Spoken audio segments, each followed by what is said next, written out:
Welcome back students. चलिए आज की क्लास शुरू करते हैं। वैसे इससे पहले आपको पता होगा कि आपका एग्ज़ाम यूजीसी नेट ने 14 दिसंबर को रखा है।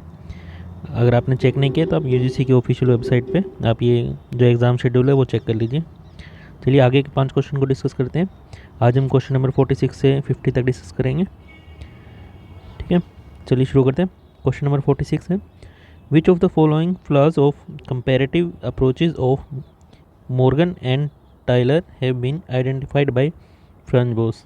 तो क्वेश्चन में पूछ रहे हैं कि जो कंपैरेटिव अप्रोचेज यूज़ करी गई थी मॉर्गन और टाइलर के द्वारा, जो फ्रेंच बोस ने आइडेंटिफाई किया कि उसमें कौन कौन सी कमियां थी। तो क्वेश्चन में उन कमियों के बारे में पूछ रहे हैं। आपकी फर्स्ट चॉइस है the method of ethnology, the assumption of unilinear evolution, the notion of modern societies as evolutionary survival, the classification of societies based on weak data and appropriate criteria. तो ये आपकी 4 चॉइसेस है। तो अभी इनसे पहले हम थिंकर्स के बारे में भी देखेंगे। तो पहले इस क्वेश्चन का आंसर देख लेते हैं। इस क्वेश्चन का आंसर जैसे कि इसमें यूनिलीनियर इवोल्यूशन की बात करी थी मॉर्गन और टाइलर ने, और मॉडर्न सोसाइटीज इवोल्यूशनरी सर्वाइवल की बात करी थी, और ये इनके पास लैक ऑफ फील्ड वर्क था। तो आपकी बी सी डी ये तीनों ही चॉइस में इनके कमियां थी जो फ्रेंच बोस ने आइडेंटिफाई किया था।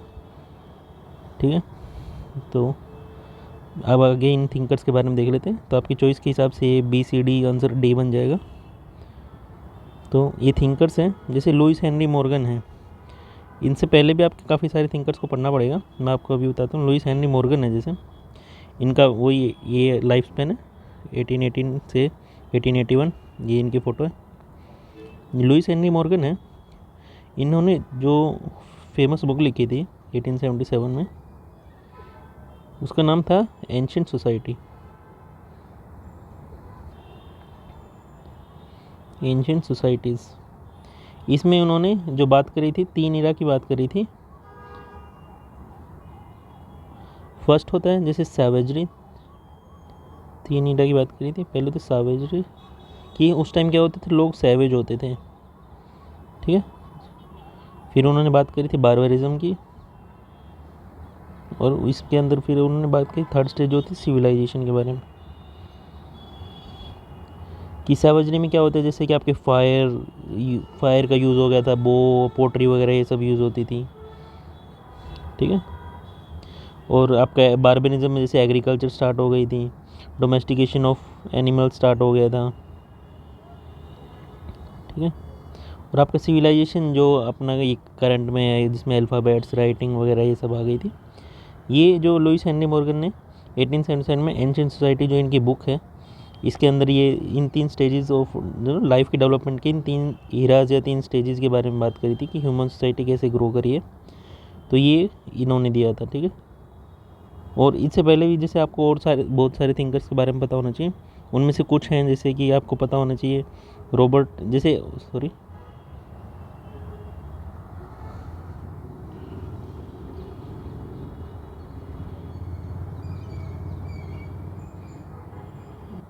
एक थिंकर है आपके हर्बर्ट स्पेंसर करके,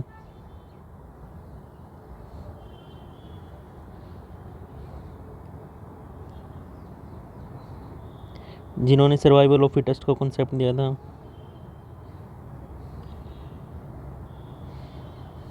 इसके साथ साथ इन्होंने कॉस्मिक इवोल्यूशन का कॉन्सेप्ट दिया था,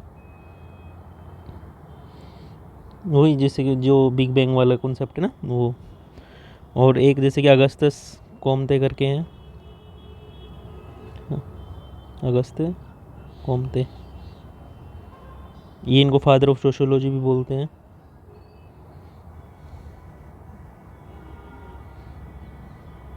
इन्होंने भी 3 स्टेजेस ऑफ लाइफ के बारे में बात करी थी।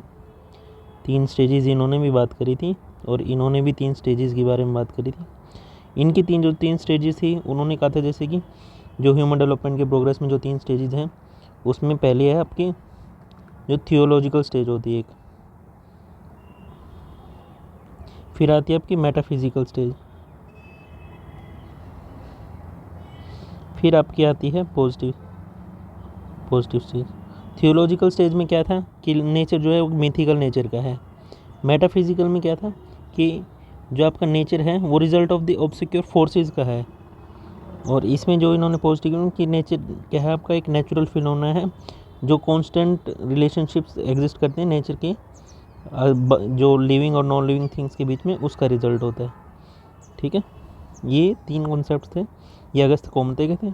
लुइस हेनरी मॉर्गन के हमने 3 स्टेजेस देखी, जो सैवेजरी थी, बार्बनिज्म था और सिविलाइजेशन था। ठीक है, इनके कॉन्सेप्ट को, इन दोनों के कॉन्सेप्ट को क्या बोलते थे, इनसे प्रोग्रेसिज्म बोलते हैं। प्रोग्रेसिविज्म, इसका क्या मतलब होता है कि ये क्या देखते थे कि जो सोसाइटी है ना, वो आपका एक लिविंग ऑर्गेनिज्म की तरह है। जैसे ऑर्गेनिज्म टाइम के साथ साथ ग्रो करता रहता है, कॉम्प्लेक्स होता जाता है, ऐसे ही सोसाइटी भी जैसे सिंगल सेल से जैसे ऑर्गेनिज्म मल्टी सेल या कॉम्प्लेक्स हुए, ऐसी सोसाइटी सिंपल से कॉम्प्लेक्स बनती जाती है। जैसे पहले केओस होता था उस टाइम, फिर वो बाद में ऑर्डर की ओर ट्रांसफॉर्म हो जाती है। आपका जो जनरलाइजेशन होती है वो चीज़ बाद में स्पेशलाइजेशन में कन्वर्ट हो जाती है। जो फ्लेक्सिबिलिटी पहले सोसाइटी में एग्जिस्ट करती थी वो बाद में ऑर्गेनाइजेशन की तरफ, ऑर्गेनाइजेशनल स्ट्रक्चर की तरफ चली जाती है। ठीक है, प्रोग्रेसिज्म का कॉन्सेप्ट है सोसाइटी को लेके। ठीक है, और आपके एक थिंकर हैं जिनका नाम है ये इमाइल दुर्कheim।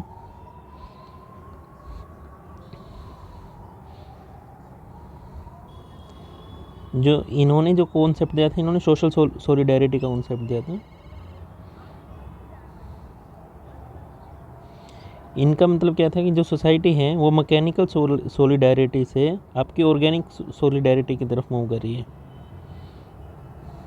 ठीक है, कि ये जो कॉन्सेप्ट है ये किस चीज़ के ऊपर बेस था आपका, कि पॉपुलेशन ग्रोथ कितनी है और पॉपुलेशन डेंसिटी कितनी है, मोर्टेलिटी डेंसिटी कितनी है, या फिर जो स्पेशलाइजेशन में इंक्रीज़ हो रहा है ना वर्कफोर्स में, जो कंटिन्यूसली स्पेशलाइजेशन आती जा रही है, उस चीज़ के ऊपर ये इन्होंने इनका सोशल सॉलिडेरिटी कॉन्सेप्ट दिया था।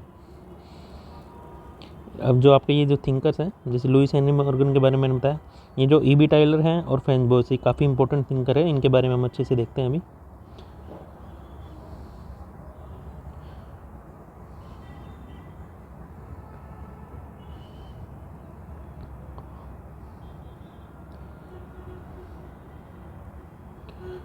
ठीक है, यहाँ देख लेते हैं कि ई बी जो टाइलर हैं, ई बी टाइलर, इनका पूरा नाम था एडवर्ड बुर्नेट टाइलर, एडवर्ड बुर्नेट टाइलर। ठीक है, ये अपने ब्रिटिश इंग्लिश एंथ्रोपोलॉजिस्ट थे। इनका बर्थ जो जैसे कि 2 अक्टूबर को आता है, 1917 में ये एक्सपायर हो गए थे। इनकी जो ये फेमस है, ये अपने कल्चरल इवोल्यूशनिज्म के कॉन्सेप्ट को लेके,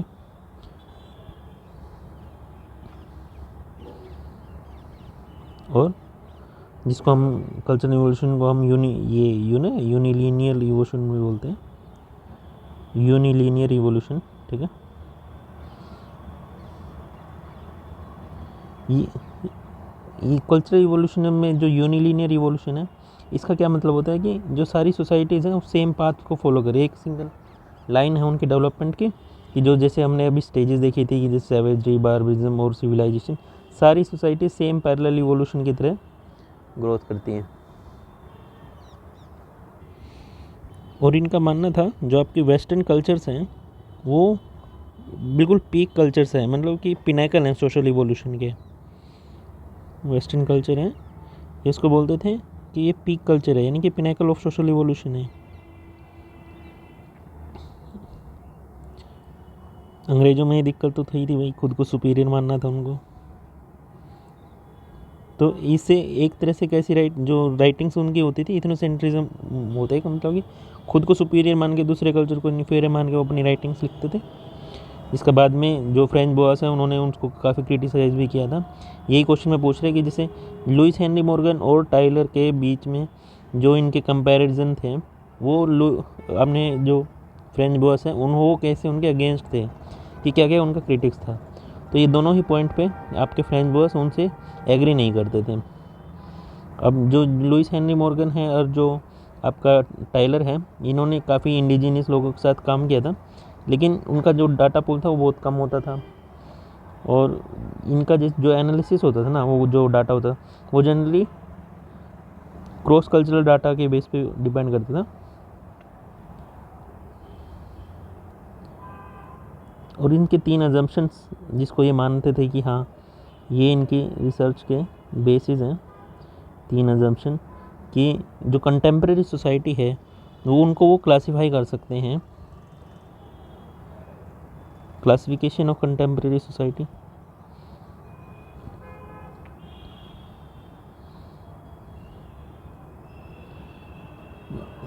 जैसे प्रिमिटिव हो गई, मोर एडवांस हो गई, ये सब क्लासिफिकेशन ये उनको रैंक करने की बात करते थे। दूसरा इन्होंने कहा था कि फिक्स नंबर ऑफ स्टेजेस हैं डेवलपमेंट के दौरान, कि प्रिमिटिव और आपकी मोर एडवांस सोसाइटीज़ के ना फिक्स नंबर ऑफ स्टेजेस हैं, उन्हीं को ही फॉलो करके एक तरह से साइकिक यूनिटी ऑफ मैनकाइंड की वाली बात कर रहे हैं कि थ्रू आउट जो हमारी अर्थ है उसमें जितने भी ह्यूमन बींग हैं उनकी सेम साइकिक यूनिटी और सेम डेवलपमेंट स्टेज में एक सिंगल लाइन में वो लोग डेवलप करेंगे। और तीसरा इनका जो पॉइंट मानते थे वो मानते थे कि जो जितनी भी सोसाइटीज़ हैं वो प्रोग्रेस कर रही हैं वो यूनिलीनियर ही हो, यानी कि सेम सीक्वेंस, उसी बेस पे ये ग्रो करेंगी। ठीक है, तो 3 अजम्पशन थे। ये अपने डाटा को इस अजम्पशन के बेस पे कलेक्ट करते थे और उस डाटा के बेस पे उन्होंने ये अपना कल्चरल इवोल्यूशनिज्म का कॉन्सेप्ट दिया था। अब जो इनकी ये प्रोग्रेस थे ये उसको मेज़र करते थे अपना, जैसे कि सोशल कॉम्प्लेक्सिटी कैसे इंक्रीज़ कर रही है, इंटेलेक्चुअल लेवल क्या है उसके बेस पे, एक तरह जो सोफिस्टिफिकेशन होती है ना सोसाइटी में कैसे वो डेवलप कर रही है, उसके बेस पे ये सारी अपनी स्टडीज़ को एनालाइज करके बताते थे। ठीक है, इसी के बेस पे ये अपना जैसे रिलीजियस बिलीफ बताते थे, किनशिप टर्मिनोलॉजीज बताते थे। और इन्होंने जैसे ये मैंने आपको बता दिया कि कल्चरल इवोल्यूशन के बारे में बात करी थी, इवोल्यूशनरी सर्वाइवल के बारे में बात करी थी, लेकिन इनके साथ ड्रॉबैक क्या था, ये जनरली आर्म चेयर एंथ्रोपोलॉजिस्ट थे कि भाई फील्ड वर्क का इनका जो काम है वो बहुत कम होता था। जनरली ये सेकेंडरी डाटा पे डिपेंड करते थे, खुद जाके फील्ड वर्क रिसर्च नहीं करते थे। इसी के लिए फ्रेंच बॉस ने उनको क्रिटिसाइज़ भी किया था। अब फ्रेंच बॉस को देख लेते हैं। फ्रेंच बॉस काफ़ी इंपॉर्टेंट थिंकर है आपके सिलेबस के। जो आपके फ्रेंच बॉस हैं, ये आपके फ्रेंच बॉस वैसे तो जर्मन ओरिजिन के थे, बाद में ये अमेरिका में शिफ्ट हो जाते हैं 1887 में। ठीक है, वैसे इनका जो बर्थ था वो जर्मन था। जर्मन से रिलेटेड एक आगे इनके जैसे लाइफ में वो इंसिडेंट भी होता है कि जैसे जर्मन में हिटलर के टाइम में क्या चलता था, जूस सुपीरियर हैं और नॉन जूस इन्फीरियर, या इन्फीरियर लोग हैं, इन्फीरियर रेस है, जूस जो हैं वो सुपीरियर रेस है। इसके ऊपर भी जो हमारे ये फ्रेंच बॉस हैं उन्होंने ये कहा था कि जब उन्होंने जेनेटिकल स्टडी करी कि भाई ऐसा कुछ नहीं है कि जो जूस और जूस हैं आपके वो सुपीरियर हैं आर्यन से, मतलब ऐसा कुछ नहीं था। सारे लोग इक्वल उनका जेनेटिक मार्कअप होता है और सारे सेम होते हैं। इसके ऊपर एक डिबेट भी हुई थी बाद, जहाँ पे उस डिबेट में उनको गेस्ट ऑफ ऑनर माना था और उनके जो ओपिनियन था कि भाई नॉन सुपीरियरिटी है, सभी लोग इक्वल है, उस चीज़ को एक्सेप्ट भी कर लिया गया था। ये इनकी लाइफ का हिस्सा ही है, ये उसी के दौरान हुआ था। जो आपके फ्रेंच बॉस हैं वो जनरली आपका एक तो याद रखना आपको, ये अगर डिबेट अगर कहीं आपसे पूछे जाए तो जून वर्सेस नॉन जूस वाली हुई थी, ये इसमें इनका ओपिनियन आपको ध्यान रखना है। और ये जनरली आपके फेमस माने जाते हैं 4 फील्ड एंथ्रोपोलॉजी अप्रोच के लिए, कि इन्होंने जैसे जो अमेरिकन स्कूल ऑफ थॉट है वो 4 फील्ड को मानता है, जो ब्रिटिश स्कूल ऑफ थॉट है वो आपका 3 फील्ड को मानता है। ये इनका मानना था जैसे आर्कियोलॉजिकल, आपका कल्चरल हो गया, लिंग्विस्टिक हो गया, फिज़िकल हो गया यानी बायोलॉजिकल हो गया, ये इन 4 फील्ड को मानते थे। जबकि आपके इस ब्रिटिश में आर्कियोलॉजी, कल्चरल, सोशल, और जब तीसरा जो मानते हैं ये फिज़िकल यानी कि बायोलॉजिकल को मानते हैं। ये लिंग्विस्टिक्स की तरफ इन्होंने काफ़ी स्टडी करी थी और ये इसको एज ए 4th ब्रांच भी एस्टेब्लिश करे था। एक जो आपका ये जो फ्रेंच बॉस हैं, ये काफ़ी फेमस कॉन्सेप्ट इन जिसके लिए फेमस है, एक तो कल्चरल रिलेटिज्म के लिए,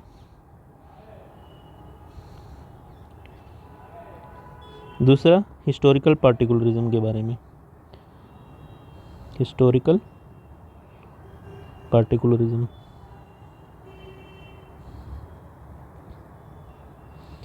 जो कल्चरल रिलेटिज्म होता है वो क्या होता है कि बोआस ने ही कहा था कि जो आपका कल्चर है ना वो ऐसा नहीं है कि आप कंप्लीटली इंडिपेंडेंट होता है, वो एक कल्चर दूसरे कल्चर के रिलेशन में स्टडी करना चाहिए। भाई खुद के कल्चर को ही मत देखो, कोई भी प्रेजुडिस मत रखो, कोई ऑलरेडी बायस मत रखो। जब इनकी स्टडी करते हो, उनकी स्टडी करने के लिए आपको एक इंडिपेंडेंट होना चाहिए और उनके कल्चर को, उन्हीं के जो आपकी सब्जेक्ट्स है जिनकी स्टडी कर रहे हो, यानी कि जिन लोगों की आप स्टडी करें, उनके बेसिस पे उनके कल्चर को लिखो। यानी आप एक आउटसाइडर पर्सपेक्टिव मत दो, ठीक है। ये कल्चरलिटिज्म के बारे में होता है। जो हिस्टोरिकल पार्टिकुलरिज्म है, ये जो टर्म दी थी, ये मार्विन हैरिस ने दी थी। जनरली जितने भी हम स्टडी करते हैं थिंकर्स का, ओपिनियन का, क्रिटिक्स, मार्विन हैरिस ने ही सारी रीस्टडी करी थी उनके, और उनके क्रिटिक्स लिखे थे। हमारी बुक्स जनरली इन्हीं की थिंकर्स की, इसी थिंकर के बेस पे सारा डाटा होता है जनरली। 1968 में इन्होंने ये टर्म थी ना, ये कॉइन करी थी। यानी कि इस टर्म का जो हिस्टोरिकल पार्टिकुलरिज्म वर्ड है, ये इन्होंने किया था, लेकिन ये कॉन्सेप्ट था वो आपके फ्रेंच बोअर्स ने यूज़ किया था। अभी इसके बारे में देखते हैं एक सेकंड को। जो आपका, जिस मैंने आपको बताया कल्चरल रिलेटिविज्म है कि कोई भी यूनिवर्सल स्टैंडर्ड नहीं है कल्चर को मेज़र करने के लिए। आपको जितने भी आपके कल्चरल वैल्यूज़, बिलीफ हैं, उनको आपको जज नहीं करना है आपके खुद के कल्चर के हिसाब से। मतलब अपने आउटसाइड नॉर्म्स और वैल्यूज़ को साइड में रख के आपको जो जिन पीपल्स की आप स्टडी करें उनके कल्चरल वैल्यूज़ और बिलीफ को अंडरस्टैंड करना है, उन्हीं का ओपिनियन उन्हीं के हिसाब से लिखना होता है, ठीक है। इसके बारे में जैसे इन्होंने लिखा था कि civilisation is not something absolute but it is relative, इसीलिए इसको कल्चरल रिलेटिविज्म का कॉन्सेप्ट दिया था। ये कॉन्सेप्ट भी मानते हैं, ठीक है। इससे पहले जैसे कि क्या हुआ था, ये इनकी जो पीएचडी थी वो फिज़िक्स सब्जेक्ट में थे। बाद में ये फिज़िक्स में जब इन्होंने पीएचडी करी तो थीसिस लिखी थी, आपकी वैसे कहीं पूछेंगे नहीं, कि कलर इन वाटर में जो कलर होता है उसके ऊपर इन्होंने थोड़ा सा वो किया था वर्क, कि रिफ्रैक्शन कैसे होता है अलग अलग कलर्स के साथ। जब 1883 में ये थियोबाल्ड फिशर के कॉन्टैक्ट में थे, तो इन्होंने इनको बोला कि आप, बैफिन आइलैंड है एक प्लेस है, अगर आपको कनाडा का मैप पता हो तो जैसे यहाँ पे आइलैंड हो गया, ये मान लो कि एक बे है, ये आपका पैसिफिक, ये आइलैंड रीजन है, ये कनाडा वाला रीजन है, ये नीचे यूएसए है, ये आपका आउटर में कुछ आइलैंड्स पड़ते हैं ना, तो बैफिन आइलैंड यहाँ पे पड़ता है। नीचे आपका ये पैसिफिक ओशन है, ये कंप्लीट आपका पैसिफिक ओशन है, तो बैफिन आइलैंड ऐसे नॉर्थ वेस्ट साइड में पड़ता है पैसिफिक के, यानी कि इस ईस्टर्न पोर्शन ऑफ कनाडा में ये बैफिन आइलैंड पड़ता है। आपको पता होना चाहिए, ज्योग्राफी भी आपको आइलैंड्स की पता होनी चाहिए वैसे, अगर आपसे पूछा जाए तो। बैफिन आइलैंड पे स्टडी करने के लिए कहा था इन्होंने, थियोबाल्ड फिशर ने इनको सजेस्ट किया फ्रेंच बॉस को, कि आप वहाँ पे जाइए और वहाँ पे ज्योग्राफिकल बेस पे रिसर्च करिए कि वहाँ पे जो इनुइट पीपल रहते हैं उनका फिज़िकल एनवायरनमेंट पे क्या इम्पैक्ट हुआ है, जिसकी वजह से उनका माइग्रेशन पैटर्न क्या चेंज हुआ है। इसी को लेके इन्होंने जब स्टडी करी वहाँ पे, तो एक सेकेंड,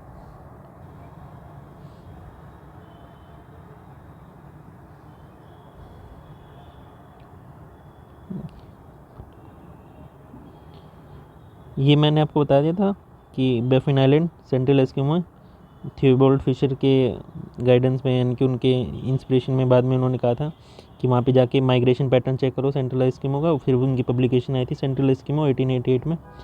इससे पहले हम हिस्टोरिकल पार्टिकुलरिज्म और कल्चरल रिलेटिविज्म की बात कर चुके हैं। जो हिस्टोरिकल पार्टिकुलरिज्म, जैसे मैंने आपको बताया था, जो मार्विन हैरिस ने टर्म दी थी, इसके साथ साथ इसको फर्स्ट जो अमेरिकन स्कूल ऑफ थॉट में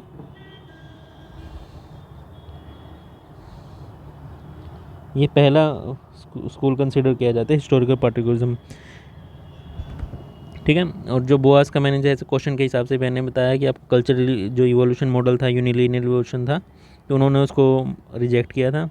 इसके साथ साथ उन्होंने जैसे ये कहा था कि हर एक जो कल्चरल रिलेटिविज्म का कॉन्सेप्ट है वो दिया था। इसके साथ साथ उन्होंने कहा था कि जो हर एक सोसाइटी है वो कलेक्टिव रिप्रेजेंटेशन होती है उसके हर एक यूनिक पास्ट का, मतलब हर एक सोसाइटी का यूनिक पास्ट होता है, यूनिक हिस्टोरिकल पास्ट होता है।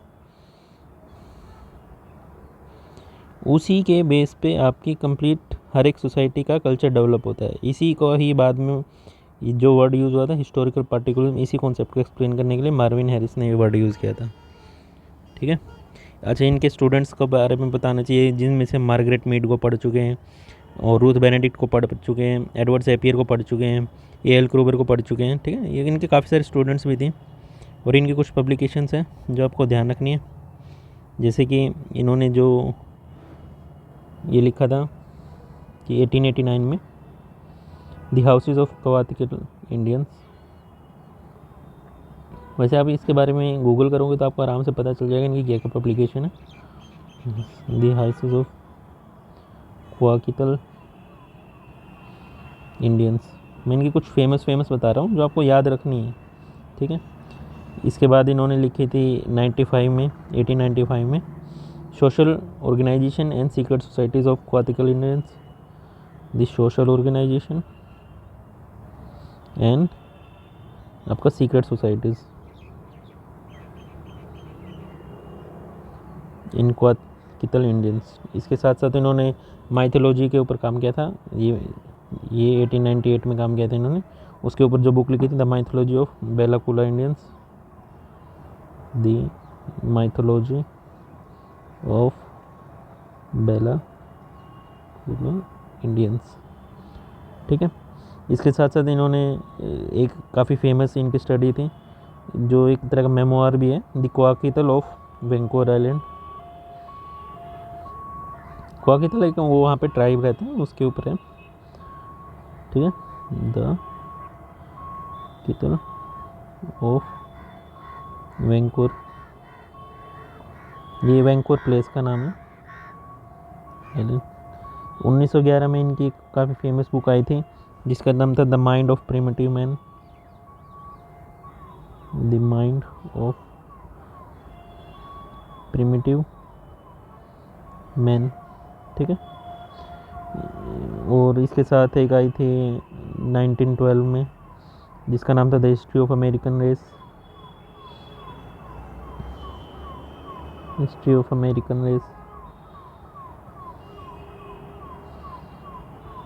इसके साथ इन्होंने लिखी थी प्रिमिटिव आर्ट, लिखी थी 1927 में प्रिमिटिव आर्ट लिखी थी, प्रिमिटिव आर्ट। फिर 28 में anthropology and modern life, anthropology and modern life. Last book जो इन्होंने लिखी थी 1940 में लिखी थी, उसका क्या नाम था, race language and culture, race language and culture. फिर 42 में एक्सपायर हो गए। तो इनके एक्सपायर होने के बाद की जो इनकी पब्लिकेशन आई थी, बाद में होते हैं ना बुक लिख देते हैं लेकिन वो छपती नहीं है, तो जो उनकी बाद में छपी थी वो 1944 में लिखी थी, एक जनरल एंथ्रोपोलॉजी करके थी। 45 में रेस एंड डेमोक्रेटिक सोसाइटीज़ थी। तो ये मैंने आपको कुछ इंपॉर्टेंट बताई, वो इंपॉर्टेंट्स में भी थी। तो आपको एक तो ये 1909 की क्वाकितल ऑफ वैंकूवर आइलैंड, 1911 की the mind of primitive man, और ये आपकी रेस लैंग्वेज एंड कल्चर 1940। ये तीनों तो आपको याद होनी चाहिए कि इन्होंने इस पर काम किया था। ठीक है। तो ये तीनों थिंकर्स भी मैंने आपको बता दिए कम्प्लीटली। लुइस हेनरी मॉर्गन के बता मैंने, एडवर्ड ग्रंट टाइलर के बारे में बता दिया, फ्रेंच ओरी बोस, ये ओरी उनके फादर से इनको नाम मिला था, मिडिल नेम होता ना। ये क्वेश्चन का आंसर आपको पता चल गया कि ए चॉइस नहीं है, बी सी डी तीनों चॉइस बिल्कुल ठीक है, जिसपे मॉर्गन और टाइलर एग्री करते थे लेकिन फ्रेंच बोस उनसे डिसएग्री करता था। नेक्स्ट क्वेश्चन देखते हैं। आपका क्वेश्चन नंबर 47 है, the emphasis of women's world, मतलब कि जो फेमिनिज्म है उसके बारे में बात करें, led to a series of ethnography which focused on women such as. ये पूछे कि कौन कौन सा ऐसी इथनोग्राफिक राइटिंग्स है जिसकी वजह से फेमिनिज्म को बढ़ावा मिला है। तो आपकी चार चॉइस है, Jean Briggs on Canadian Inuit, Annette Weiner's study on Trobriand island, और Hortense Powdermaker on field work expedition, Michelle Rosaldo on head hunting Ilongot. Hortense Powdermaker को हम ऑलरेडी देख चुके हैं। जो हॉटेंस पाउडर मेकर थे, जैसे कि हमने क्वेश्चन 1 में डिस्कस भी किया था कि ये आपकी फ़ीमेल कल्चरल एंथ्रोपोलॉजिस्ट हैं। इन्होंने जो एथनोग्राफिक स्टडी करी थी वो अफ्रीकन अमेरिकन्स पे करी थी।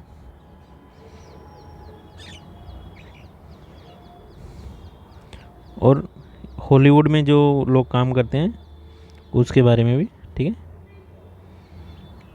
इनकी जो बुक्स हैं इसके ऊपर, जैसे इन्होंने एक बुक भी लिखी थी। क्वेश्चन 1 में जो हमने डिस्कस किया था उसमें क्वेश्चन था कि जो ये कॉन्सेप्ट दिया था ना इन्होंने कि कितना इन्वॉल्वमेंट और डिटैचमेंट नेसेसरी है for participant observation field work. ये वाला पॉइंट हम ऑलरेडी क्वेश्चन 1 में डिस्कस भी कर चुके हैं। वो हॉटेंस पाउडरवेकर ने दिया था कि फील्ड वर्क में कितना आपको इन्वॉल्व होना है, कितनी आपकी डिटैचमेंट नेसेसरी होनी चाहिए। लेकिन इस क्वेश्चन में हमसे पूछ रहे कि उनके जो फेमिनिस्ट वर्क के बारे में बताना है, ठीक है ना।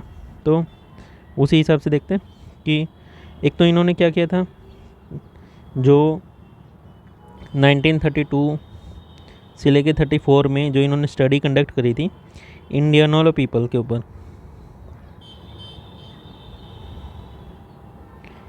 मिसिसिपी के लोग हैं, मिसिसिपी। इसमें जो इंडियानोला पीपल थे उनके ऊपर स्टडी करी थी। उसके लिए उन्होंने बुक भी लिखी थी आफ्टर फ्रीडम के नाम से, आफ्टर फ्रीडम। इसके साथ साथ इन्होंने एक वो जो जैसे हॉलीवुड में काम किया था ना, उसमें जो अफ्रीकन पीपल्स के ऊपर इस हॉलीवुड का क्या इम्पैक्ट हुआ है, उसका क्या इफेक्ट पड़ा है, उसके ऊपर जो इन्होंने लिखी थी हॉलीवुड द ड्रीम फैक्ट्री।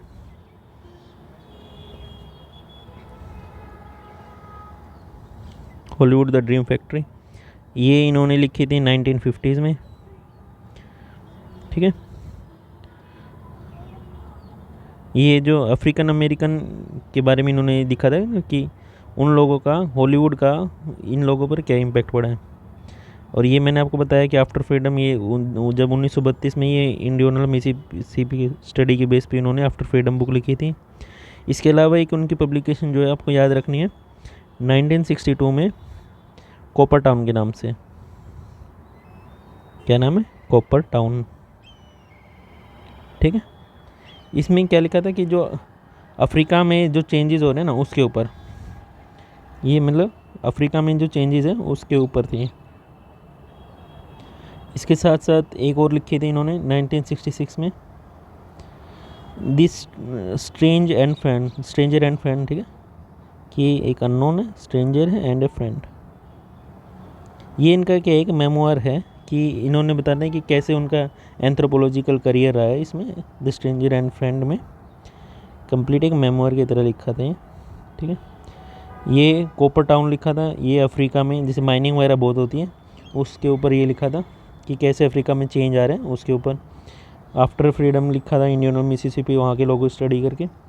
ये हॉलीवुड द ड्रीम फैक्ट्री लिखी थी 1950 में। इसमें इन्होंने ये बाद में ये बताया था कि जैसे वुमेन का जो है उसका इम्पैक्ट क्या क्या पड़ता है, उनकी लाइफस्टाइल में क्या क्या चेंजेस आते हैं। तो ये एक प्रिकर्सर सा बन गया था कि आगे वाले जो फेमिनिस्ट थे उनकी स्टडी के लिए, ठीक है। जो ये आपके मिशेल रोसाल्डो हैं उनको देखते हैं, एक सेकंड के। जैसे कि आप फोटो में देख रहे हैं ना, हॉटेंस पाउडर मेकर है, ये 1896 से 1970 तक रही थी। इनके बारे में देखते हैं। जो मिशेल रोसाल्डो हैं, ये जो जेड है ये जिम्बालिस्ट को देखते हैं, जिम्बालिस्ट शैली, इनको शैली भी बोलते थे। ये आपका 1944 से 1981 रहे थे, फीमेल एंथ्रोपोलॉजिस्ट थी आपकी। इनका काम सोशल फील्ड में भी था, लिंग्विस्टिक में भी था, साइकोलॉजिकल, काफ़ी सारे डिफरेंट फील्ड में इन्होंने काम किया था। लेकिन जो इनका मोस्ट फेमस वर्क था, जो मिशेल रोसाल्डो है, इनका जो मोस्ट फेमस वर्क था ये इन्होंने इलोंगोट हेड हंटिंग पे स्टडी करी थी। उसके ऊपर फिर उन्होंने बुक भी लिखी थी, जो इलोंगोट पीपल होते हैं उसमें हेड हंटिंग ये स्टडी करी थी। इसी के नाम से इन्होंने बुक भी लिखी थी, Elon head hunting A study in society and history, study in society and history, ठीक है। इसमें क्या क्या था कि जो हेड हंटिंग का कोज है ना, वो जनरली जैसे कोई किसी के लव्ड वन को किल कर दें तो उसके रिवेंज में है, एक रेज वाली फीलिंग होती है ना, उसकी वजह से हेड हंटिंग करते हैं वो लोग। और एक इस सोसाइटी में इन्होंने देखा था कि even though कि male have higher prestige but this doesn't mean that they have more economic and political powers, ठीक है ना, कि मेल जो होते थे ना उनके ऊपर हाईली प्रेस्टीज होते थे कि क्योंकि वो लोग एडवेंचर करते हैं, आउटसाइड वर्ल्ड में जाते हैं, देखते हैं, तो उनके पास प्रेस्टीज यानी सम्मान थोड़ा ज़्यादा होता है, लेकिन उनके पास इकोनॉमिकल और पॉलिटिकल पावर्स नहीं होती थी, ठीक है ना। ये उन्होंने जैसे कि वुमेन के पास उस टाइम वो ज़्यादा पावर रहती थी, तो ये जैसे कि फेमिनिस्ट वाले वर्क से रिलेटेड है, तो ये बाद में उनको इस क्वेश्चन में जैसे क्वेश्चन पूछा ना आपसे, तो ये भी आपकी चॉइस का हिस्सा बन जाएगा। ये मैंने जैसे आपको बताया, ये बुक आपको याद रखना, इलंगोट हेड हंटिंग जो है ये इनकी बुक थी। इनको जो इलंगोट पीपल होते हैं इनको बुक्कालोट भी बोलते हैं, और क्या बोलते हैं एक और था ये भी लोग करके ऐसा कुछ, एग्जैक्ट याद नहीं है मेरे को, लेकिन बुगा कोट ज़रूर बोलते हैं, आपको ये वर्ड याद रखना है। और इलंगोट हेड हंटिंग के बारे में कि क्या होता है ये आपको याद रखना है, ठीक है। जो आपके ये थिंकर हैं, दूसरे थिंकर को देखते हैं, जो आपके जीन लुइस ब्रिग्स हैं, ये आपकी जो फीमेल एंथ्रोपोलॉजिस्ट हैं, ये आपकी अमेरिकन थी। अब जैसे ये कुछ टाइम पहले एक्सपायर हुए हार्ट फेलियर से 2016 में। और ये जो स्टूडेंट थी आपके कोरा दबो, एक दूसरे एंथ्रोपोलॉजिस्ट आएंगे आपके सिलेबस में, ये भी मेंशन है, तो इनके बारे में बाद में देखेंगे। ये आपके अमेरिकन कल्चरल और ना साइकोलॉजिकल एंथ्रोपोलॉजिस्ट ये हैं आपके कोरा डबोस, ऐसे याद रखना, सी से कल्चर सी से कोरा, तो आपको याद रह जाएगा। जीन लुइस ब्रिग्स हैं, इनकी जो फेमस बुक थी ये इन्होंने 1970 में लिखी थी, नेवर इन एंगर।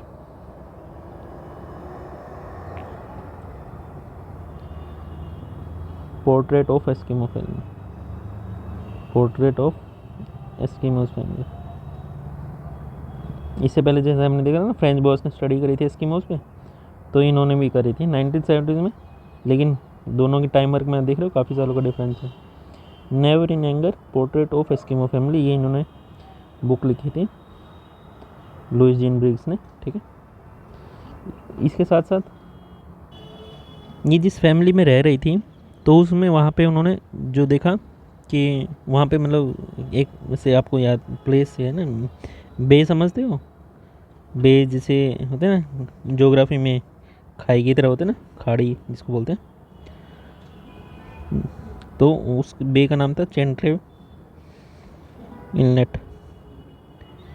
ये जो फैमिली रहती थी इस प्लेस पे रहती थी, इसके आसपास, तो उस टाइम वहाँ ये उनके साथ तकरीबन 17-18 महीने रहती हैं। आर्कटिक कोस्ट, ये भी आर्कटिक कोस्ट कनाडा में ही पड़ते हैं, या वही लोकेशन है जहाँ पे वही एस्किमो जो हमने पिछली बार देखा था। तो उसमें उन्होंने वहाँ के कल्चर, लैंग्वेज, जो फैमिली की प्रैक्टिसेस थी, जो उनकी कम्युनिटी की प्रैक्टिसेस थी, उसके बारे में देखा था। इनके साथ दिक्कत क्या थी, ये कि इन्होंने बाद में अपनी राइटिंग्स में लिखा भी था कि उनको उस टाइम सिर्फ कुछ ही वर्ड्स आते थे इनकी लैंग्वेज के, कि जैसे कि येस क्या होता है, नो को क्या बोलते हैं, आई डोंट नो को क्या बोलते हैं, चाहे have some tea, have some more tea, thank you, ये कुछ बेसिक से वर्ड्स थे जो इनको पता थे जीन लुइस ब्रिग्स को उस टाइम जब ये स्टडी कर रही थी उसकी। लेकिन बाद में उन्होंने वो उसके बारे में काफ़ी सारी स्टडी करी, और फिर उन्होंने जो स्टडीज़ की उसके बाद उन्होंने एक उनकी लैंग्वेज की एक डिक्शनरी निकाली। उस डिक्शनरी में उन्होंने तकरीबन 34-35 हज़ार वर्ड्स को, उनकी लैंग्वेज को एक तरह से कोडिफाई कर दिया। तो ये उन्होंने काफ़ी अच्छा काम किया, एक डिक्शनरी निकाल ली थी उनकी, बाइलिंगुअल निकाली ताकि लोगों को समझ आए कि वो कि इंग्लिश में क्या है और उनके लोकल लैंग्वेज में क्या है। जो ये बुक है उनके बनने से ठीक है 1 साल पहले 2015 में ये डिक्शनरी पब्लिश भी हुई थी। इसके साथ इन्होंने एक और बुक लिखी थी जो आपको याद रखना है, 1988 में रखी थी, जिसका नाम है इनुइट मोरालिटी प्ले, ठीक है। इसमें क्या करते हैं कि इमोशनल एजुकेशन के बारे में बात करते हैं, ये जिसके लिए इनको प्राइज़ भी मिला था इनुइट मोरालिटी प्ले के लिए। इसको जो बोयर प्राइज़ होता है वो मिला था, इसके साथ विक्टर टर्नर प्राइज़ होता है वो भी मिला था। तो आपको ये बुक याद रखनी है, 1988 में इनकी जो सेकंड बुक थी इनुइट मोरालिटी प्ले, जिसमें ये इमोशनल एजुकेशन के बारे में बात करते हैं कि 3 साल के बच्चे की इमोशनल एजुकेशन कैसी होती है।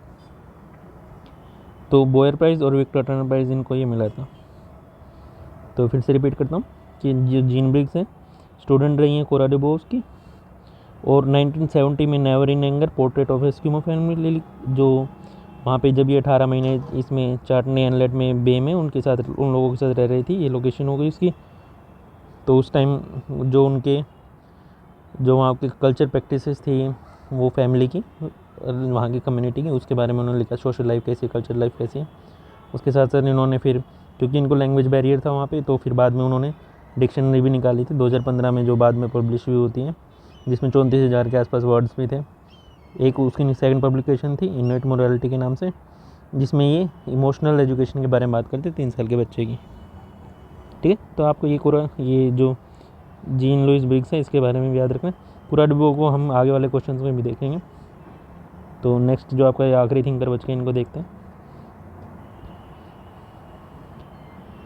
ये ना एनेट बी वेनर, ये इसमें जो बी है इसका मतलब है बारबरा। ये कहीं पूछा नहीं जाएगा, मैं तो आपको बस जनरल नॉलेज के लिए बता देता हूँ। ये जो आपकी फीमेल अमेरिकन एंथ्रोपोलॉजिस्ट है, ये स्कूल ऑफ थॉट आपको पता होना चाहिए, कौन अमेरिकन है, कौन ब्रिटिशर्स है, कौन जर्मन है, कौन इंडियन थिंकर्स है। इंडियन का चलो आपको नाम से पता चल जाएगा, लेकिन इनको भी आपको थोड़ा ध्यान रखना चाहिए। कल को आपको अगर वैसे पूछ लें कि हाँ ये कहाँ से थे, तो अच्छा नहीं लगेगा ना। जो इनका जो डिजर्शन था जिस टाइम में पीएचडी कर रहे थे, वो जो पब्लिश हुआ था ये 1976 में इन्होंने अपना डिसर्टेशन पब्लिश किया था। उसमें इन्होंने बात करी थी women of value man of renown. ये जो उसका टाइटल लिखा था ना, उसका टाइटल था women of value man of renown. ये जो वर्क किया था इन्होंने, इन्होंने किया था जो टोब्रिएंडर आइलैंड जो सोसाइटी है, जिसे ब्रेनलोस मेलेनोस की हमने पढ़ा था, ब्रेनलोस मेलेनोस के बारे में, कि उन्होंने स्टडी करी थी कूला एक्सचेंज के ऊपर टोब्रिएंड में। तो उसी में ही वहाँ पे भी इन्होंने स्टडी करी थी कि उस टाइम वहाँ के जो उसमें वुमेन की वैल्यू और मैन ऑफ रिनाउन, इसमें भी इन्होंने क्या देखा था कि जो वहाँ पे जो टोब्रिएंडर, जैसे मेलेनोस्की ने स्टडी करी थी कूला रिंग एक्सचेंज के बारे में बात करा था, कि कैसे वहाँ पे कि मैन हैं बोट से बोट आइलैंड्स को जाते हैं, कुछ अपने साथ गिफ्ट्स एक्सचेंज करते हैं। उसमें क्या देखते हैं जनरली वो सोसाइटी का एक, जैसे बोलते हैं ना कि डिस्ट्रीब्यूशन का वो बता देंगे कि कैसे वहाँ पे डिस्ट्रीब्यूशन होता था, कैसे एक्सचेंज होता था। लेकिन वो इस चीज़ के बारे में बात नहीं करते कि वो जो सामान एक्सचेंज कर रहे हैं वो उसका प्रोडक्शन कहाँ से होता था। उसका प्रोडक्शन करती थी वुमेंस, तो उसके बारे में इन्होंने स्टडी करी थी। तो एक तरह से वुमेंस वर्ल्ड को थोड़ा इन्फ्लुएंस हुआ ना, लेकिन ये इसका थोड़ा सा माइन्यूट सा पर्सपेक्टिव है, इसलिए हम इसको चॉइस में इंक्लूड नहीं करते आंसर में। जो ये मेन थिंकर्स ये हैं आपके, और ये हैं, ये जनरली फीमेल ओरिएंटेड इनकी सारी स्टडीज़ थी। ठीक है, और ये तो मैंने आपको ये बताया है कि जो ये वुमेन की लाइफ है इस एक नया पर्सपेक्टिव जनरेट करते हैं। लेकिन इनकी जो रचनाएं थी वो वुमेन ओरिएंटेड थी, वुमेन को ग्लोरीफाई, फेमिनिस्ट को मोटिवेट करने वाली बात थी। ठीक है, और एक इन्होंने दूसरी बुक लिखी थी, एक आपको याद रखनी है, काफ़ी इंपॉर्टेंट बुक है, 1992 में जो बुक लिखी थी इनएलिएनेबल पोजेशंस के नाम से। पोजेशन तो समझते हो ना, कि कोई चीज़ें हैं जो अपने पास पोजेशन में होती हैं, रखने हैं, जो अपना संपत्ति यानी कि होता है ना कि अपने अंदर है, अपने अंडर है। ये इसके लिखा एक होते हैं एलिएनेबल, कि जिसको आप दूसरे को अपने पोजीशन को दूसरे को गिफ्ट में दे सकते हो। इनएलिएनेबल पोजीशन होता है जिसको आप गिफ्ट में नहीं कर सकते, कि इनएलिएनेबल है ये ओरिजिनली, तो जो इसका पोजेसर है उसी को ही बिलोंग करेगी। उसका मतलब चाहे आप उसको कुछ हिस्से तक दे दो, लेकिन उसका कुछ पार्ट हमेशा ही आपको अपने साथ रखना है। ये इनएलिएनेबल पोजीशन होती है। ठीक है,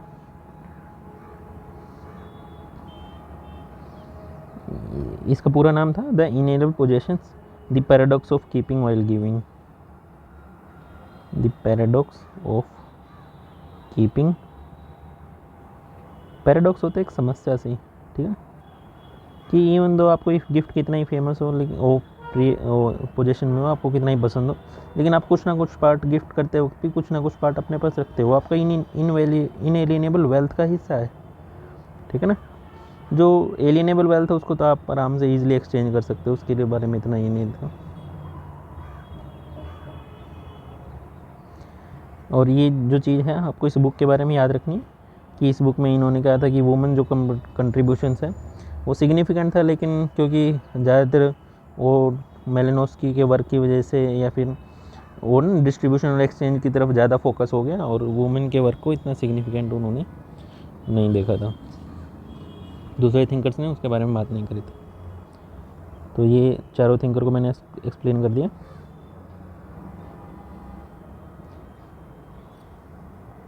तो ये ना the emphasis on women's were led to series of ethnographies which focused on which of the वो किस किस पे फोकस किया था। तो जीन ब्रिग्स के बारे में देखा, कैनेडियन यूनिटी पे इन्होंने स्टडी करी थी, जो रीस्टडी करी थी टोबरियन आइलैंड्स की, ये भी देख लिया हमने। हॉटेंस पाउडर मेकर का देखा कि इन्होंने अफ्रीकन लाइफ्स के ऊपर काफ़ी काम किया। मिशेल सॉल्डो का जो हेड हंटिंग के बारे में भी देखा। तो आपका ये इसका आंसर बन जाएगा ACD, ये आपका इसका आंसर बन जाएगा, ठीक है। नेक्स्ट क्वेश्चन को देखते हैं, कीजिएगा, माफ़ कीजिएगा, ये जो है ना ये आपका मतलब जीन ब्रिग्स, एनेट विनर और हॉटेंस पाउडर, एक सेकेंड, इसमें जो हॉटेंस पाउडर मेकर है उन्होंने तो सोशल लाइफ के बारे में बात करी थी अफ्रीकन पीपल की। तो आपका आंसर ये बन जाएगा A, B और D। A, B, D कहाँ पे है? A, B, D, यानी कि ये चॉइस बन जाएगी, ठीक है। ये थोड़ा गलत मार्क कर दिया मैंने, तो ये आपका ये आंसर बन जाएगा, ध्यान रखना, ठीक है ना। जैसे इनकी स्टडी देखी थी वुमेन ओरिएंटेड थी, जेन ब्रिग्स की स्टडी देखी थी, ये भी वुमेन ओरिएंटेड थी। मिशेल रोजाल्टो की देखी थी, इसमें भी इन्होंने वुमेन के ऊपर काम किया, लेकिन उन्होंने वर्कर्स के बारे में काम किया था अफ्रीकन पीपल के, ठीक है। नेक्स्ट क्वेश्चन को देखते हैं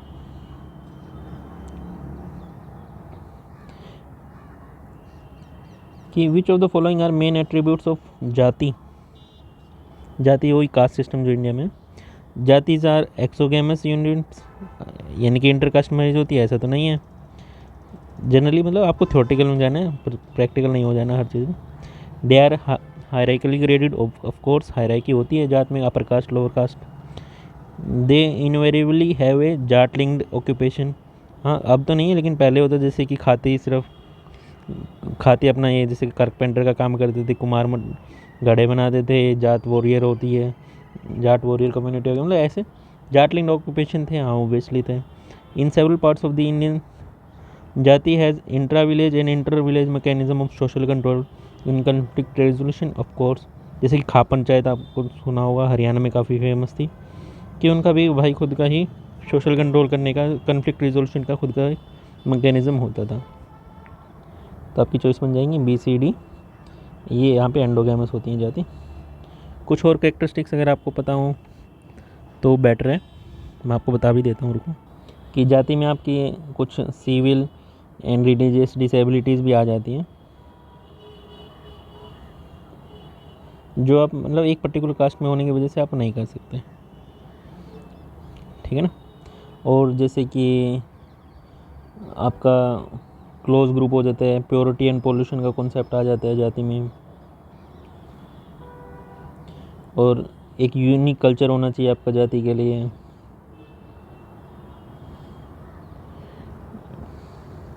क्लोज ग्रुप होता है मतलब हर कोई जाति में वैसे एंट्री नहीं, बाय बर्थ ही एंट्री करते हैं, ठीक है। ये सारी कैरेक्टरिस्टिक्स हैं, ये आपको पता होनी चाहिए जाति की, और ये तो इजी सा क्वेश्चन था। नेक्स्ट क्वेश्चन पे चलते हैं, क्वेश्चन नंबर 49।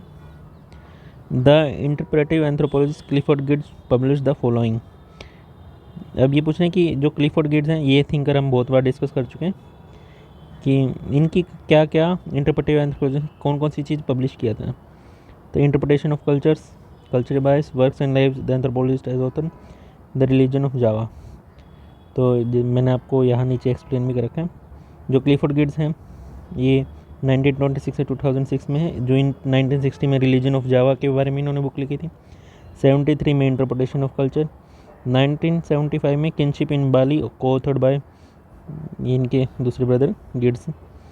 1988 में जो works and lives of the anthropologist as author, कि उनके खुद की लाइफ के बारे में बताया था कि कैसे एक होता ना कि उनका करियर कैसे रहा था, उसी बेस पे उन्होंने बुक लिख दी थी।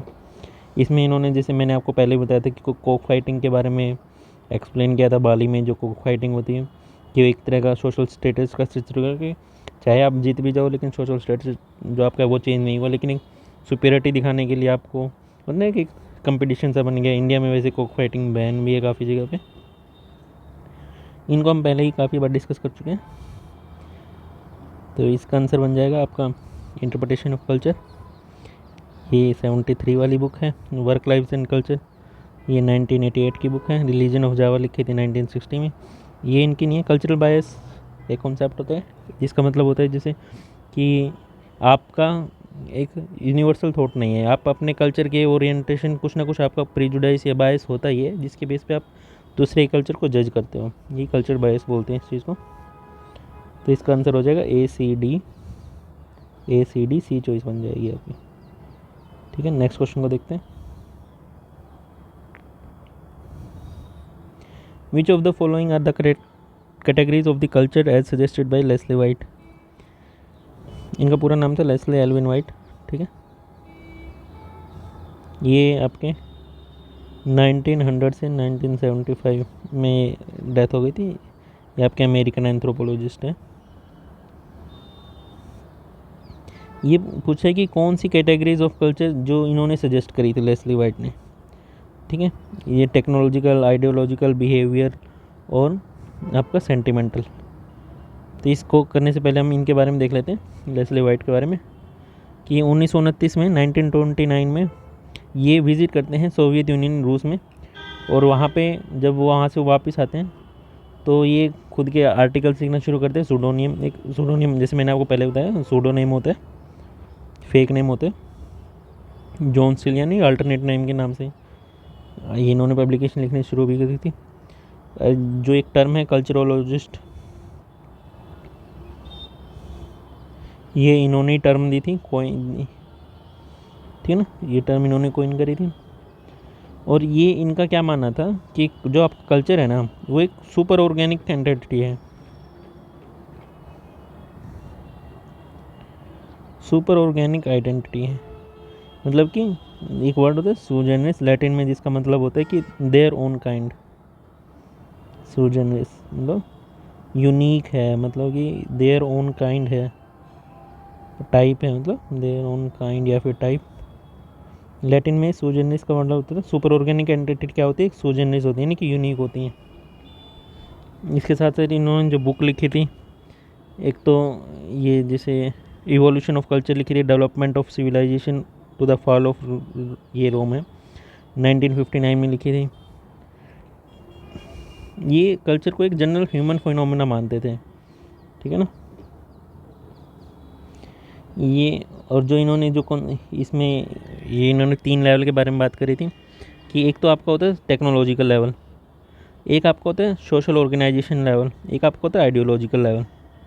ठीक है, तो जो टेक्नोलॉजिकल लेवल होता है ना, उन्होंने कहा था कि ये आपका मेन बेस होता है, डिटरमाइनिंग वन होता है कि सोसाइटी कैसे ग्रो करी है। ठीक, मतलब एक तरह से होता है कि आपका एक नॉवल का एक हीरो है, तो ये टेक्नोलॉजिकल जो